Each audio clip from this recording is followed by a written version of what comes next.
नमस्कार. तर आज आपण आलेलो आहोत पन्हाळ्यावर शिवतीर्थ उद्यानमध्ये.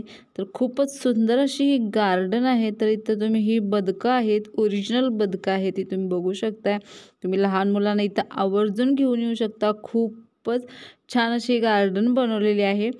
तर असे वेगवेगळ्या म्हणजे प्रकारचे सगळे प्राणी इथं मस्त असे हे त्यांचे स्टॅच्यू बनवलेले आहेत, जे तुम्हाला लांबून एकदम ते खरे आहेत असंच वाटणार आहे.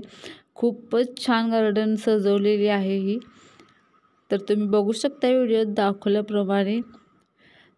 तर खेळण्यासाठी पण लहान मुलांना इकडे झोपाळा आहे, परत घसरगुंडी आहे. तर लहान मुलांना आवडेल असा खेळण्याचा तो वेगळा एरिया आहे. त्यानंतर इथं असे वेगवेगळ्या प्रकारचे प्राणी जे एकदम ओरिजिनल वाटतात लांबून. तर मस्त असे स्टॅच्यू एकदम भारी बसवलेले आहेत. त्यानंतर इथं तळंसुद्धा एक तयार केलेलं आहे, ते पण खूपच छान आहे. तर तुम्ही जेव्हा केव्हा इकडे याल तेव्हा ह्या गार्डनला अवश्य भेट द्या. या गार्डनचा पूर्ण व्हिडिओ आपल्या चॅनलवर आहे, तर तुम्ही बघू शकता. हा व्हिडिओ आवडला असेल तर लाईक करा आणि चॅनलला सबस्क्राईब करा.